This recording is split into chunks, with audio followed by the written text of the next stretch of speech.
क्या मामला है ये कि वो तो बोल रहे हैं कि हम भेज के रहेंगे, वो बोल रहे हैं हम नहीं भेजेंगे, हम नहीं जाने देंगे। नरेश मीणा है वो भी आरएलपी ज्वाइन करने वाले हैं क्या? पेपर लीक के सरगरे पकड़े जाएंगे कि नहीं पकड़े जाएंगे ये बताइए आप तो मुझे। पर 2028 में आने का दावा भी कर रहे हैं हनुमान बेनीवाल।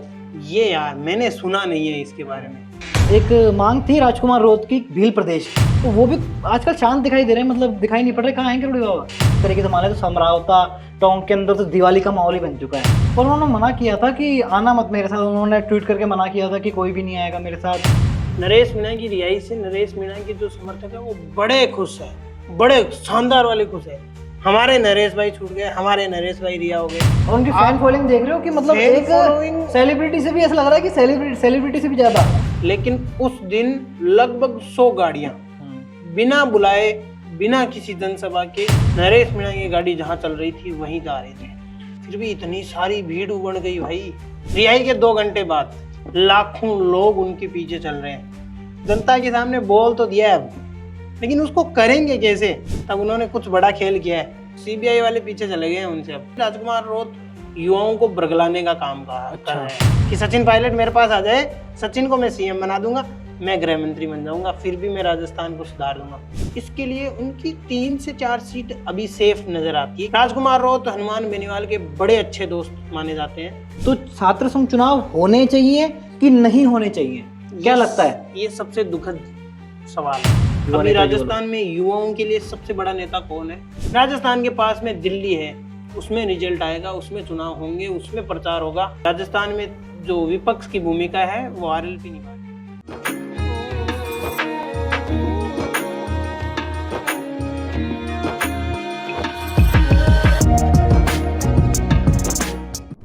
राम राम सा हतायुद्ध भाई जी में आपका स्वागत है। मैं भावेश और आज मैं हूँ हरि भाई जी के साथ।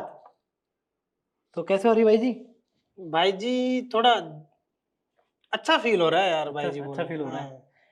काफी टाइम बाद हमारा स्पेशल प्रोग्राम आ चुका है हतायुद्ध भाई जी। काफी टाइम से हम कर रहे नहीं थे ये प्रोग्राम, और नरेश मीणा की रिहाई हो गई है। जैसे भारत सरकार बहुत टाइम से संघर्ष कर रहा था, नरेश मीणा की रिहाई हो गई है, तो उस पर क्या कहना है आपका? यार नरेश मीणा की रिहाई पे पता है क्या हुआ? नरेश मीणा की रिहाई से नरेश मीणा के जो समर्थक है वो बड़े खुश है, बड़े शानदार वाले खुश है कि भैया नरेश भाई, हमारे नरेश भाई, ट्विटर पे आप देख लो हर जगह चल रहा है, हमारे नरेश भाई छूट गए, हमारे नरेश भाई रिहा हो गए। और उनकी फैन फॉलोइंग देख रहे हो कि मतलब एक सेलिब्रिटी से भी ऐसा लग रहा है कि सेलिब्रिटी से भी ज्यादा। उनकी फैन फॉलोइंग की मैं आपको एक किस्सा सुना देता हूँ फैन फॉलोइंग का। हम टोंक गए हुए थे और कोर्ट का ये आदेश था कि भैया कोई जनसभा नहीं होगी, कोई काफिला नहीं निकलेगा और आप कुछ भी नहीं कर सकते। आप कोर्ट जेल से रिहा हो, घर पे जाओ, आराम करो, ठीक है, आप दैनिक दिनचर्या से जीवन बिताओ। एक दिन का ये आदेश था, लेकिन उस दिन लगभग 100 गाड़ियां बिना बुलाए, बिना किसी जनसभा के, बिना किसी काफिले के नरेश मीणा की गाड़ी जहां चल रही थी वहीं जा रहे थे। और समरावता से लेके जयपुर तक वो गाड़ियां साथ आई है। अच्छा, ये है नरेश मीणा की फैन फॉलोइंग। एक भी जनसभा नहीं की, एक भी मैसेज नहीं था कि आना है। सबको यही बोला गया था कि किसी को भी नहीं आना है भैया, कोर्ट का आदेश है, माननीय न्यायालय का आदेश है, हम कोई जनसभा नहीं करें। फिर भी इतनी सारी भीड़ उमड़ गई भाई। ये है नरेश मीणा की फैन फॉलोइंग। पर उन्होंने मना किया था कि आना मत मेरे साथ, उन्होंने ट्वीट करके मना किया था कि कोई भी नहीं आएगा मेरे साथ, मतलब मैं अकेला जाऊंगा घर। हाँ, उन्होंने मना किया था, कृपया करके कोई मेरे स्वागत सत्कार के ना पहुंचे। उनका कहना ये था कि भैया मैं जेल से रिहा होने के बाद समरावता जाऊंगा, वहां पे मैं अपनी जो जन्मभूमि है उसको नमन करूंगा, उसके बाद निवाई में धाम पे दर्शन करूंगा, फिर जयपुर आऊंगा, उससे अगले दिन खाटू श्याम जाऊंगा। इनका वो प्रोग्राम था कि यहाँ तक कोई जनसभा नहीं करूंगा मैं, इसके बाद करूंगा मैं जो भी करूंगा। और तब तक वो मीडिया से भी बात नहीं करने वाले थे। भारत रफ्तार को स्पेशल सिर्फ एक इंटरव्यू दिया है, क्योंकि भारत रफ्तार उनको हमेशा से है वो चलाता आया है, सर्वोपरि रखा है, उनको आगे रखा है। 8 महीने जैसे वो अंदर थे, इसलिए तो किसी न्यूज चैनल को इंटरव्यू नहीं दे के भारत रफ्तार को दिया है, सिर्फ जेल से रिहाई वाले दिन, रिहाई के 2 घंटे बाद रिहाई के स्पेशल आया था, स्पेशल इंटरव्यू, उस दिन का सिर्फ एक इंटरव्यू। 8 महीने बाद, एक थप्पड़ के लिए 8 महीने अंदर है, और बाद में वो आए तो एकदम उत्साह का माहौल है। मतलब एक तरीके से माने तो समरावता टोंक के अंदर तो दिवाली का माहौल ही बन चुका है। अच्छा ये बात सुनो आप, कल नरेश मीणा यहाँ से जयपुर से रवाना हुए हैं समरावता के लिए। आप मानोगे नहीं, हर जगह जन सैलाब है, हर जगह वो भीड़ उमड़ी हुई है, लाखों लोग उनके पीछे चल रहे हैं। जयपुर से निकले, जयपुर से आगे निकलते ही निवाई, टोंक, उनियारा, देवली, हर जगह यहाँ तक कि कोटा की तरफ भी जब वो निकले कि भैया अब टोंक हो गया, अब मैं कोटा की तरफ निकलता हूँ, तब भी वही भीड़ थी। अच्छा, ये नहीं है सिर्फ देवली, उनियारा, टोंक में उनकी फैन फॉलोइंग है, हर जगह पूरे राजस्थान में। और मुकेश मीणा ने तो ये भी कहा था, नरेश मीणा राजनीति करेगा। जिस दिन जेल से रिहा हुए थे उस दिन की बात है ये, कि भारत रफ्तार को इंटरव्यू में कहा था मुकेश मीणा ने कि नरेश मीणा राजनीति करेगा, करता रहा है, करेगा और करता रहेगा। और नरेश मीणा सिर्फ देवली उनियारा नहीं, पूरे राजस्थान में राजनीति करेगा। और एक सियासी समीकरण भी बहुत ज्यादा चल रहा है। कल दिखाई पड़े थे राजकुमार रोत और हनुमान बेनीवाल साथ के अंदर, तो इस पे आपका क्या कहना है? जब सत्र हुआ था कल दिल्ली में, हनुमान बेनीवाल ने एक इंटरव्यू में कहा था कि मैं लोकसभा का जब सत्र होगा तब मैं लोकसभा को है वो रुकवा दूंगा। हाँ, अच्छा, बोले मैं लोकसभा में ऐसा ही भर्ती को लेकर है और लोकसभा को मैं रुकवाऊंगा। तो मुझे लग रहा है कहीं ना कहीं अंदर ही अंदर कोई खिचड़ी पकड़ी होगी इन दोनों के बीच में। अच्छा, जैसे कि वो बात करते हुए नजर आए हैं वो। कैसे करेंगे हम दोनों इनको मिला के, कैसे करना है? जो हमने जनता के सामने बोल तो दिया है अब, लेकिन उसको करेंगे कैसे? मुझे लग रहा है इसके लिए चलकर मीटिंग हुई होगी। और एक किरोड़ी लाल मीणा है, जिनको लोग किरोड़ी बाबा के नाम से फेमस है, तो वो भी आजकल शांत दिखाई दे रहे हैं, मतलब दिखाई नहीं पड़ रहे। कहाँ हैं किरोड़ी बाबा? वो दिल्ली गए हुए हैं। दिल्ली गए हुए हैं? क्यों? पर कुछ कर रहे नहीं हो आजकल, शांत दिखाई पड़ रहे हैं। आ रहे हैं ना, दिल्ली से रवाना हो गए, वहां से निकल रहे हैं, अभी कुछ करेंगे। अच्छा, हाँ, अभी बहुत बड़ा करेंगे वो। तो आपकी ये जानकारी है उनसे? नहीं, मेरी जानकारी तो कुछ खास नहीं है इतनी ज्यादा, लेकिन मुझे लग रहा है क्योंकि वो जब दिल्ली गए हैं और वापस आए हैं ना, तब उन्होंने कुछ बड़ा खेल किया है। पहले जब दिल्ली गए थे, वापस आए तो देख लो कितना कुछ किया, खाद पकड़ी, सब कुछ किया, माफिया छापामारी करते हैं, छापामारी सुर्खियों में रहते हैं तगड़ा एकदम। छापामारी तो सीबीआई वाले पीछे चले गए हैं उनसे, अब छापामारी में नंबर 1 पे आ गया वो। इधर तो इधर, इधर तो इधर। हाँ यार।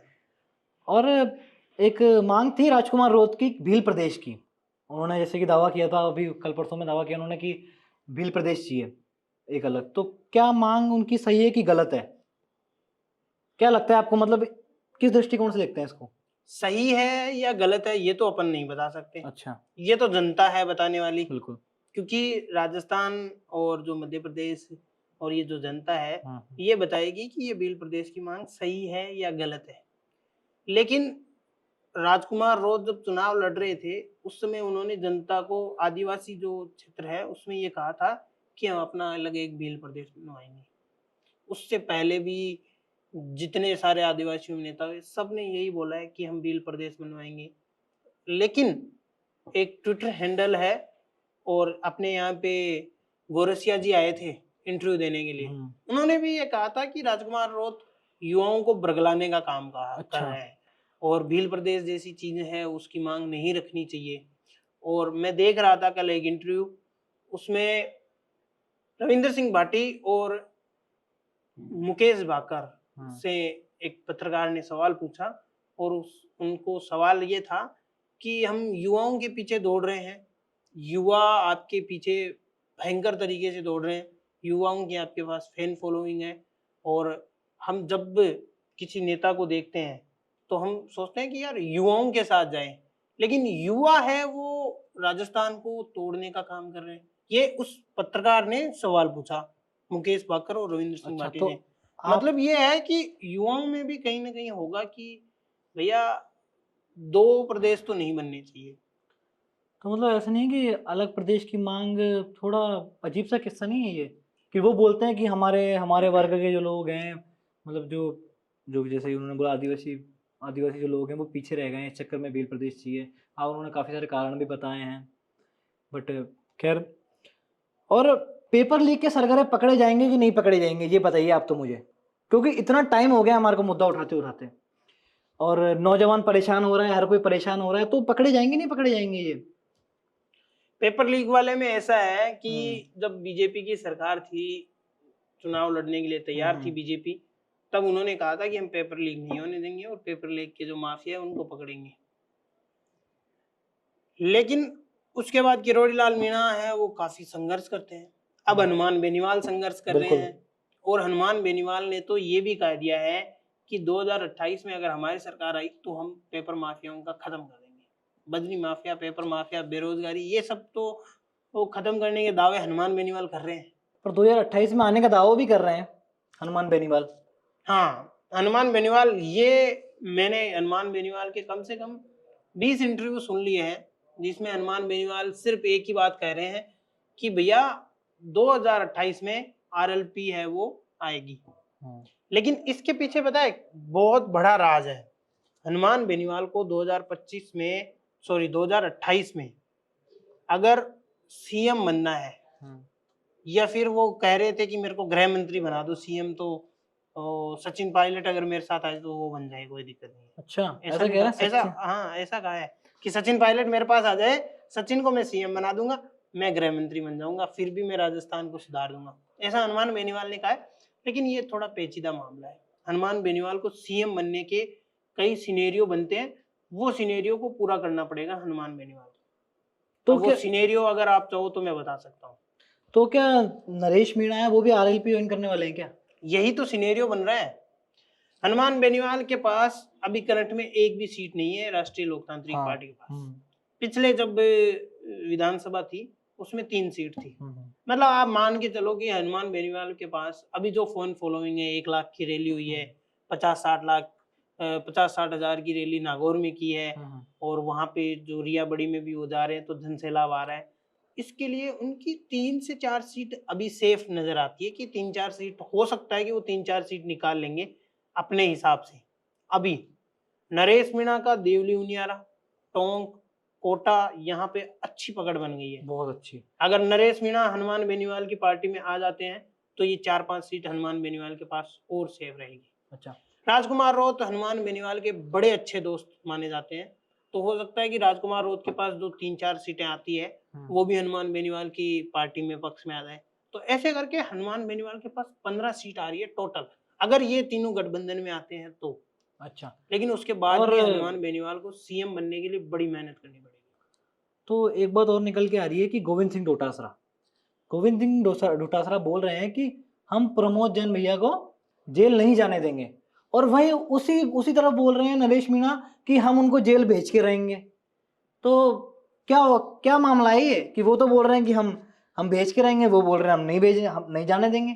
नरेश मीणा 8 महीने जेल में रह के आए हैं, तो उनको ऐसा लग रहा है कि अब जितने भी जो कर्मकांड लोगों ने कर रखे होंगे मैं उन सबको जेल भेजूंगा। अच्छा, अब प्रमोद जैन भैया को जेल नरेश मीणा क्यों भेजना चाहते हैं और कब तक वो करेंगे कार्रवाई, वो तो नरेश मीणा की अगली जब प्रेस कॉन्फ्रेंस आएगी तब पता चल ही जाएगा। और एक और मुद्दा आ रहा है, काफी टाइम से छात्र संघ चुनाव नहीं हो रहे हैं, तो छात्र संघ चुनाव होने चाहिए कि नहीं होने चाहिए, क्या लगता है? ये सबसे दुखद सवाल है। और मतलब कि कई लोग ऐसे भी बोलते हैं कि राजनीति की शुरुआत है ना, जो मतलब कॉलेज से छात्र संघ से होती है कि छात्र नेता ही नेता बनता है कि जाके, तो इसमें भी कहीं ना कहीं प्रॉब्लम पड़ रही है आगे युवाओं को। बहुत बड़ी प्रॉब्लम। अभी चुनाव होना जरूरी है, अभी ऐसा युवा कहते हैं। अभी राजस्थान में युवाओं के लिए सबसे बड़ा नेता कौन है? सबसे बड़ा नेता वो तो हमारी जनता बताइए कमेंट करके, कौन है सबसे बड़ा नेता, कमेंट करिए, बिल्कुल बताइएगा।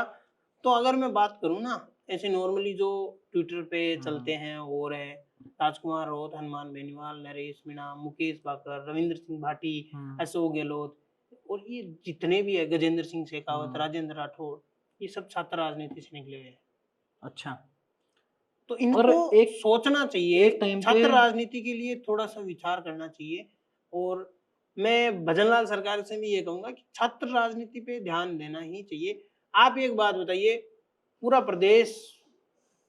देश में चुनाव हो रहा है, पूरे देश में चुनाव होंगे, हर जगह प्रचार होगा, हर जगह रिजल्ट आएंगे, हर जगह अध्यक्ष बनेंगे, लेकिन एक राजस्थान में है वो नहीं होगा। राजस्थान के पास में दिल्ली है, उसमें रिजल्ट आएगा, उसमें चुनाव होंगे, उसमें प्रचार होगा, छत्र राजनीति वहां पे चमकेगी, लेकिन राजस्थान में क्यों नहीं चमक रही है? और मानसून का आज पहला सत्र है, जैसा कि आपको पता होगा, तो उस पे क्या कहना है आपका कि मानसून भी है, मौसम भी काफ़ी अच्छा हो रहा है, और यार सुबह से चाय भी नहीं पी है यार, हाँ, चाय की तो जरूरत है। एनर्जी डाउन डाउन सी लग रही है इसमें। अरुण भैया को बुलाना पड़ेगा, बुलाना पड़ेगा। चाय तो बनाओ यार। मानसून सत्र में भी हाँ। चाय तो मिलती है, चाय का स्वाद अलग हो जाता है एकदम। चाय का स्वाद अलग अलग, क्योंकि मौसम ठंडा है ना, इसलिए मौसम में ही सब कुछ रखा है। सही है। और आज मानसून जो सत्र है उसमें हनुमान बेनीवाल के बड़े दावे थे कि हम ये करेंगे, और कल हनुमान बेनीवाल ने तो जो मीटिंग हुई थी सर्वदलीय, उसमें ये भी कहा है क्या कहा है? कि भैया बात करो, आप पेपर लीक पे ही बात करो, एक स्पेशल सेशन है वो पेपर लीक के लिए रखो और चर्चा रखो पेपर लीक पे। तो अभी विचार चल रहा है रखते हैं या नहीं रखते हैं, हनुमान बेनीवाल की तो मांग कोई मानी और नेता जाती तो है। उठा रहा नहीं है मांग, तो ये हनुमान बेनीवाल क्यों उठा रहे हैं? वो हनुमान बेनीवाल कह के गए थे ना कि राजस्थान में जो विपक्ष की भूमिका है वो आरएलपी निभा रही है, तो इसलिए गए होंगे, इसलिए अच्छा। उठा रहे हैं कि भैया विपक्ष की भूमिका तो निभाऊं कम से कम। तो लोग तो ये भी बोलते हैं कि वो अपने हित के लिए कर रहे हैं सब। अच्छा, आप ऐसा बोलते हैं? लोग बोलते हैं हित के लिए, मतलब ऐसे की बातें उड़ती हैं कि वो अपने हित के लिए कर रहे हैं। ये यार मैंने सुना नहीं है इसके बारे में। लोगों का बोलने का काम है।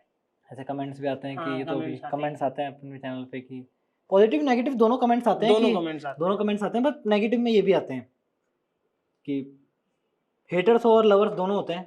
एक अगर अगर आप चर्चित चेहरा हो तो आपके हेटर्स चलो और आपको एक लवर्स है दोनों ना होंगे। एक कहानी बताता हूँ। हाँ। ये तो है वो हनुमान बेनीवाल है, इस एक बड़ा नाम है हार्दिक पांड्या, आपने नाम सुना होगा कभी। हार्दिक पांड्या, हाँ हाँ, क्रिकेट खेलते, जब वो वर्ल्ड कप जीता उन्होंने। हाँ, जब वो मुंबई में आए थे ना, हम्म, तब उनके भी नारे लगते थे, हार्दिक मुर्दाबाद, हम्म। भयंकर वाले नारे, उनके परिवार को भी ट्रोल किया गया। लेकिन जब वर्ल्ड कप जीत के आए देश के लिए, तब सारे आज उनके तो बाजी पलट सारे गई। हेटर हैं वो उनके लवर बन गए अब। तो तो हो सकता है, कुछ भी हो सकता है। तो ये थी हमारी अताई विद भाई जी, इतना ही, धन्यवाद।